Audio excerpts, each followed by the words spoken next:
Take a fork and poke several holes in the lids of 3 plastic deli containers with lids. Be brave with it. The holes will help this magic work its wonders. Once you've made the holes, remove the lids. Inside each container, add 1 tablespoon of baking soda. Next, grab your favorite fabric softener. Add 1 tablespoon to each container. The combination of baking soda and fabric softener is going to be our game changer here. Now, mix everything well until the baking soda and fabric softener create a thick paste. Once mixed, pop the lids back on, ensuring the holes are still visible.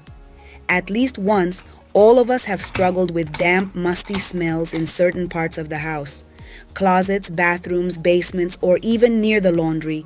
These spots seem to invite unwanted humidity and bad odors. This DIY trick acts as a powerful natural dehumidifier and odor eliminator. By placing these deli containers in areas prone to moisture, you're not just masking the problem, you're fighting it head-on.